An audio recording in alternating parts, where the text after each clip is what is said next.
On this episode of the Ask Mike Reinold Show, we talk about integrating hamstring exercises after PCL and meniscus repair surgery. The Ask Mike Reinold Show. Helping people feel better, move better, and perform better.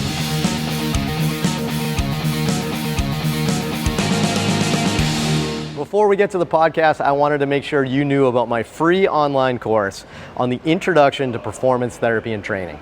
If you want to learn how to get started optimizing and enhancing performance, this is the course for you. Head to mikereinold.com/performance to sign up today. Welcome back, everybody. Latest episode of the Ask Mike Reinold Show. We are here, Champion PT Performance, answering your questions. If you have anything for us, head to mikereinold.com, click on that podcast link, and you can ask away. Let's see, who do we have today? We have Dan Pope, Mike Scaduto, Dave Tilley, Dewesh Podell, Lenny Macrina, Anthony Vedetto, and Brendan Gates here to answer your questions. Len, who do we briefly have for students today? We have Emmett Flood from UAB in Birmingham, Alabama, and Johnny Weaver from Regis University in Colorado. Welcome, fellas. The dynamic duo. Johnny, what do we have for a question today, buddy? So Rada from Saudi Arabia is asking that he has a post-op PCL reconstruction with meniscus repair, and he's noticed variations in the protocols regarding hamstring activation. From your experience, when should I start hamstring strengthening exercises? Ooh, good question. I like that one here. You almost have like a double whammy of hamstring there. Meniscus repair and PCL. Yeah, that's crazy. So I don't know. I mean, Len, why don't we start with you? What would the biomechanics tell you? And then we can ask Dan Pope what we really do in the clinic. Exactly. Well, the biomechanics would say the hamstrings, the tibia gets pulled posteriorly with the PCL sprain. The PCL is a restraint to the posterior translation. And so if you're working on a lot of hamstring activity, it's gonna bias a biomechanical posterior approach to the tibia. We don't want to stretch out the PCL. Couple in, you have a meniscus repair. I think there's a detail missing in if it's a lateral or a medial meniscus. I think that's a critical component. If it's a lateral meniscus repair, it's not as critical that we hold off on hamstring activity than if it was a medial meniscus repair. The lateral meniscus, the biceps femoris attaches to the fibula head. So its attachment is not on the posterior knee, it's not on the capsule or anything like that. Unlike the medial meniscus that has direct attachments to the capsule where the hamstring attaches. So the semimembranosus attaches anatomically back there. So it can pull on the capsule, it can pull on a medial meniscus that's healing, and that's the thought. And so you have the coupling of a PCL that you're trying to avoid posterior translation, you're trying to avoid pulling on the meniscus and the capsule, and so you want to hold off on doing deeper flexion type angles of resisted hamstring work.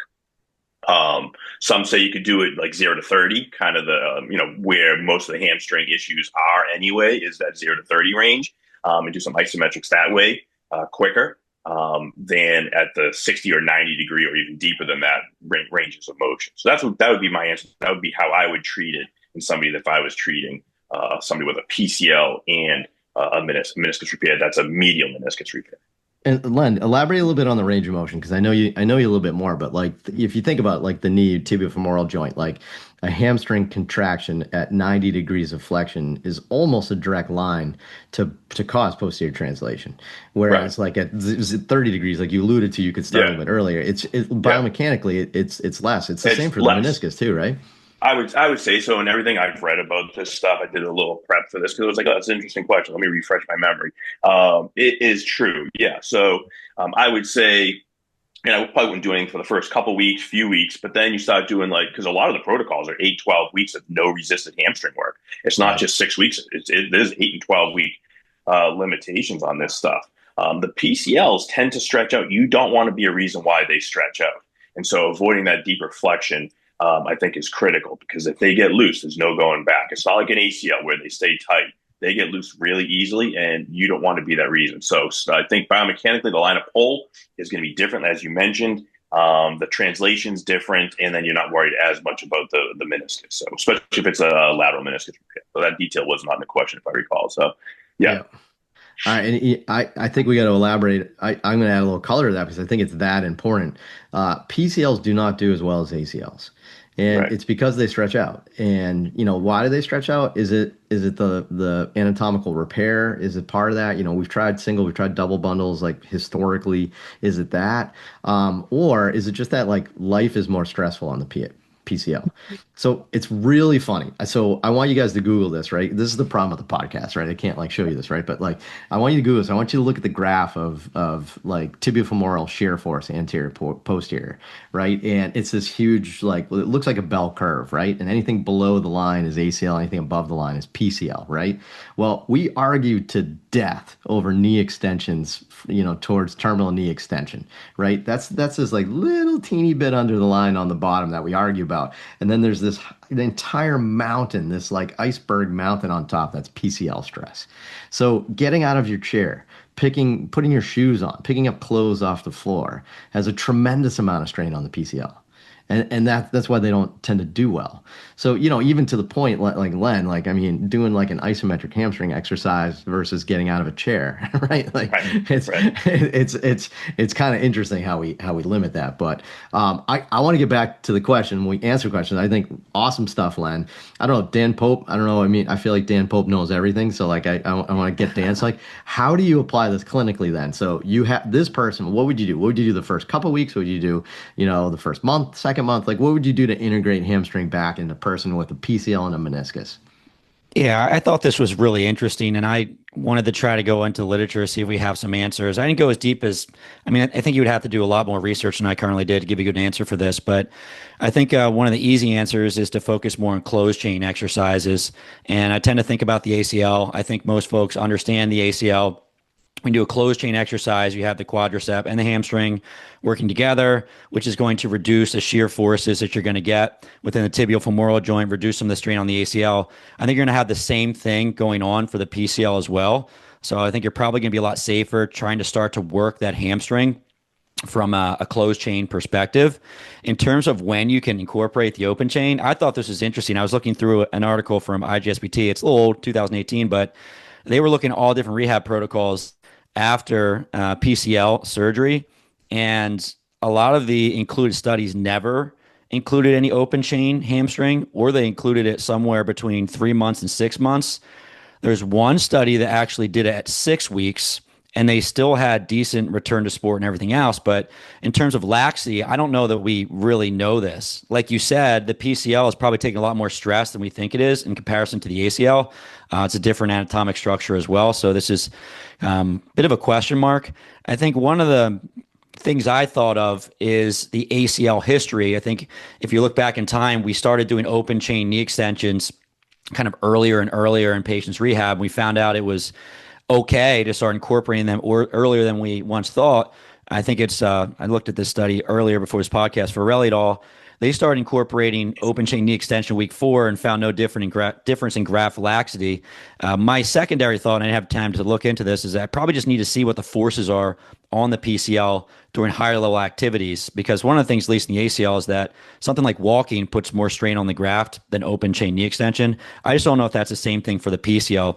I guess to answer your question, early on, we'd probably focus a little bit more on closed chain exercises, and then just be careful with our introduction of open chain, right? Talk to the surgeon, see when they're okay incorporating that, and probably using something like blood flow restriction training where we can get some good hypertrophy of the hamstring without putting too much strain on that graft. Because the big problem, we know this, is if we avoid something like open chain knee extensions, particularly for ACL, it's going to lead to reduced outcomes. So we want to try to make sure we get this muscle back. So we probably have to be more conservative in the ACL. Maybe we just hold off a little bit longer. We use things like BFR for a little bit longer as well, and we double down a little bit more on the closed connect chain exercises. But I wish I had a better answer, and at some point maybe I'll sit down and look through all of these studies to try to get a better answer for you. But that was my thought after reading everything. Yeah, makes sense. Gates, what do you think? Yeah, I think I just had a question for Lenny and Dan here. I think Lenny and I had this conversation a few months ago. I had a client come in who was treating his PCL rupture conservatively, so non-op. And all the protocols that I went through online and, some of the research, it was harder to find, a timeline of when to incorporate some hamstring exercises. And so I guess for you guys, are you guys still sticking to that 6 to 8 to 12 week mark, or is the timeline fairly similar to how we treat this after, a PCL reconstruction? Or can we be a little bit more aggressive? I think, anecdotally, this client went through, kind of a faster rehab elsewhere and ultimately went back a little too fast. He had started doing some hamstring stuff on the first day of PT there. And not that that's what caused it. He actually re-ruptured it on his first time back on a basketball court. So when he came into us, we certainly treated a little bit more conservatively. But I guess non-op versus, the reconstruction, are we sticking with these guidelines? Are you guys familiar with anything different than that? You want to go first, Lenny? Yeah, I mean, I probably would. Again, like the focus is going to be on quad, like stability of the knee. Like that's the primary function. I wouldn't be afraid to do some hamstring work in that shorter range of motion. But it depends on how much of the PCL is torn. It can heal, from what I gather. It is intra-articular, which is a little different than the ACL. That's extra-articular. So there is bathing from synovial fluid. It can kind of I don't know. I think it's just a little different structurally in what the ACL is. So I think there is a chance for it to kind of heal a little on its own versus an ACL, although there is some research that says the ACL can heal on its own. So I think you have intra versus extra articular ligaments that act differently. And so I would treat them, to answer your question about hamstrings, I would do some stuff earlier in the range of motion, but not the deeper stuff. I'd probably wait a good 8 to 12 weeks and just let everything chill, as long as his knee, and you're trying to also monitor translation of the knee too. You can try to do anterior draw, posterior draw, and just see if there's anything going on. We don't really do anything else to monitor translation like a KT anymore, but I think doing some translation type assessments, weekly at least, I think can also kind of help guide you as well. And then how they feel. Are they feeling instability? Are they feeling anything weird going on in their knee? Or I feel like it's a little bit more stable on them. So you're always getting that from them as well. Yeah. Yeah. Brendan, I was surprised that Kevin and I did an episode on PCL a couple months back, and we're looking at return to sport after a grade 3 PCL. And I was really surprised that it heals a lot better than you might think. And the big problem with those is laxity. And they almost all get lax. And what was really interesting is that return to rate timelines were very different based on the study, which I forget the exact timeline, but in NFL, they're getting back very quickly, somewhere around like 3 months. And they're almost always using some sort of dynamic brace, dynamic jack brace, I think they call it, which is kind of interesting. It actually reduced laxity. That was one big takeaway I got. So if I had a PCL injury patient, one of the problems is that you want to make sure that it stiffens up, right? So this brace is helpful to keep the knee from translating and causing more laxity. And the research studies were showing that to be beneficial. When I saw the return to sport timelines, they're very quick for NFL, but a lot later. And I was just looking through some studies while Lenny was talking there, and it looks like about half of surgeons will return their conservative patients back before 6 months, and then half are kind of later. So I would say faster in general, but then it's probably going to depend on the severity and also all your criteria-based progressions, right? Are they getting their strength back? Are they able to do their hop tests? All the stuff that we normally test will probably help to dictate when they're ready. And it's probably going to be very different based on the injury. But to answer your question, I was very surprised that a lot of these folks are healing, and they're looking at MRIs to see if there's continuity of the PCL, and it seems like it does heal. But the laxity is certainly a problem. So it might not be healing to the same degree or not healing well. But the incorporation of that brace was helpful in those studies. And the problem is, even having a surgery, they still get lax. So you try to do everything you can to not do a surgery. PCLs are typically treated conservatively, meaning no surgeries. Just go to PT, because if they go have surgery, it's not always good. So you got to go the conservative route, because the surgery can lead to more laxity. And then you're like, why did I just have a surgery? My knee's just as loose now, or a little looser than I like. That's a good point, Len, because don't think that they're having non-op. They're going non-op versus surgical because it's like a lesser injury or something like that. That's not necessarily the case. It's just that, it's, to my understanding, it's, outcomes after PCL still just aren't amazing, right? Because they get lax, you have early OA, those types of things. So, I think like non-operatively, like it is what it is. So you just kind of go like, I've done hamstrings like fairly early, like probably like after a month or so, we'll start doing some hamstring stuff, and you want to try to get them back because it's non-op. But for me, I'm in no rush to start hamstrings after PCL, right? Even meniscus, I'm in no rush. You want this thing to be good, right? So I don't, with the ACL, yes, the longer if you don't do quad for a long time, you're gonna be in trouble, right? But with PCL, I just think it's a different procedure, right? Like you want this thing to have good outcomes, right? And you don't want to stretch out that graft while it's going through that period. Remember, the graft gets weaker, right? You're probably better doing hamstrings day one than you are week 6, right? Because the graft is actually weaker. So, I would just say I'm not in a rush, I guess is how I would end it. But so yeah, always go by what the physician wants to, because remember, they know more than you from the inside, and they might be protecting something more that you're unaware of, or vice versa. So kind of keep that in mind. So great question. Thanks for asking. Please head to Apple Podcasts, Spotify to subscribe, rate, and review, and we'll see you on the next episode.